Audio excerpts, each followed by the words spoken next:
Got up the next morning, prayed, surprise me, God. I'm working on this music project all day long. It got to be 4:30. I was mentally toasted. So I decided to go out, get some exercise, because the way I kind of recover after a day of work is exercise. And my favorite form of exercise is cycling. I'm kind of a Lance Armstrong wannabe. I've kind of gotten into bicycle racing around the Midwest and stuff. I told the group last night, we were talking about what our surprises were in the day. Yesterday, I went with some guys. We rode up to Greg LeMond's house, who, won the Tour de France 3 times. And we rang his doorbell and said, "Do you want to go for a ride?" And he did. So yesterday, I went for a long ride with Greg LeMond.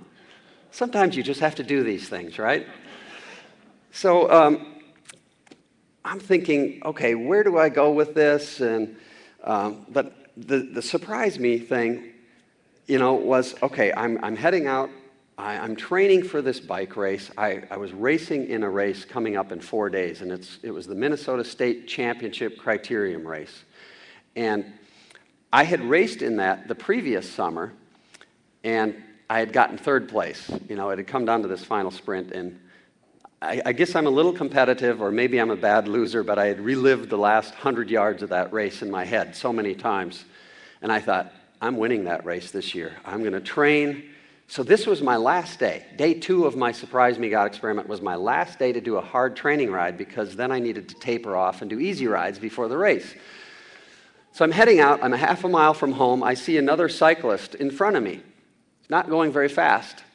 So I'm just getting ready to go, swerve around him, and his jersey is going to go woof as I go by.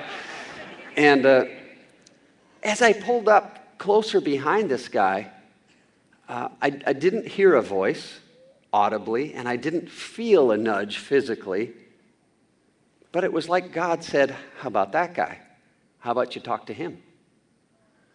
And I said, "Boy, I'd love to, but I'm training for a race here. I got 3rd last year, and I probably should have won that." And I felt like God said to me, "Oh, well, you asked me this morning, I just thought I'd throw it out." And I go, "Okay, God, I'll talk to him."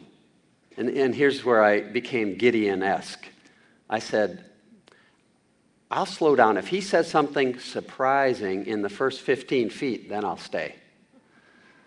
I know, it's pathetic, isn't it? I pulled up.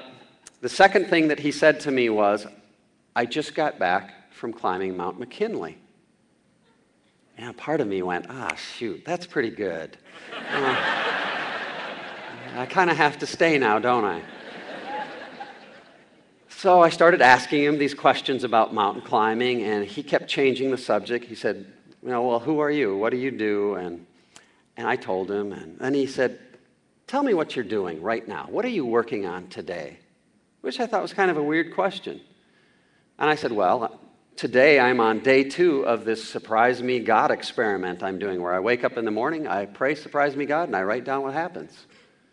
And he said, "Do you want to be surprised?" I said, "Sure." He said, "Well, I just got back from the climb, and my buddy was killed on the climb." And he said, I don't know what to do. So I'm really struggling with this. And he started to tell me the story of this expedition with 30 people. They're on the way up. They have a horrible blizzard. They make it through it. They get to the top. They're on their way back down. The sun is shining. They're rappelling down this rock face.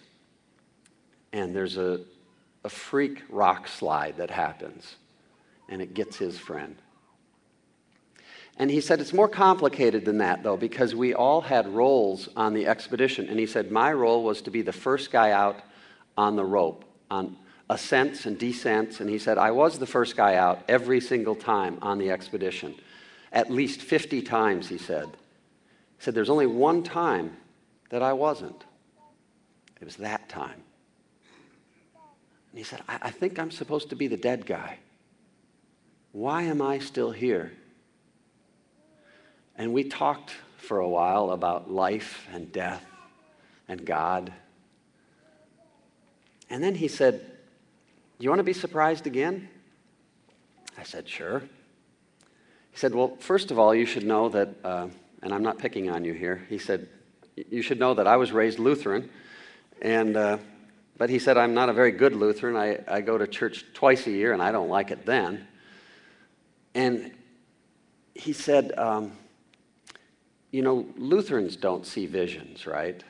And I go, "I don't know."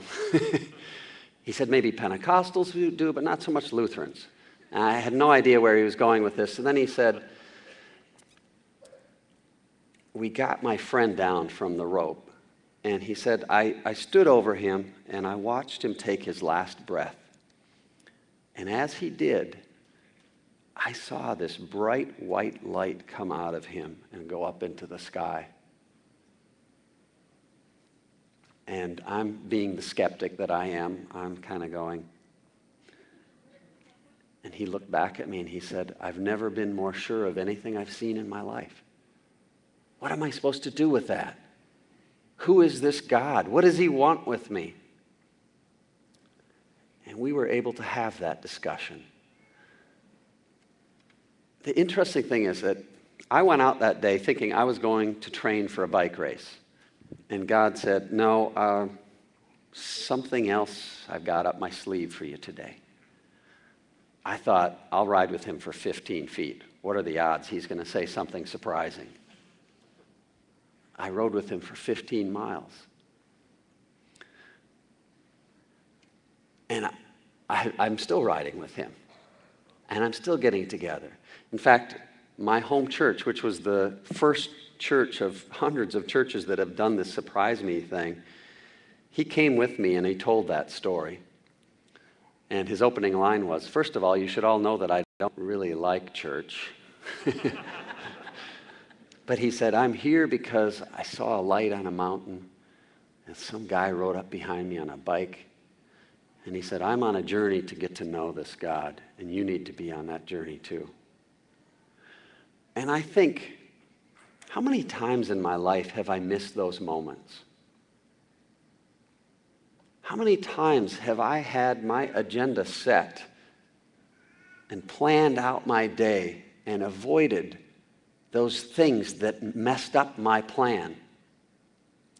Henry Nouwen, a great author, said, "My whole life, I tried to eliminate the interruptions in my work until I realized the interruptions were my work."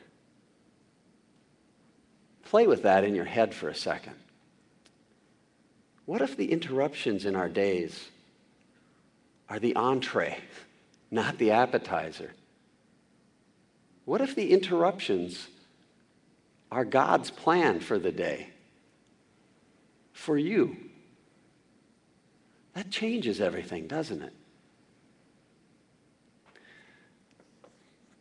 There's a short little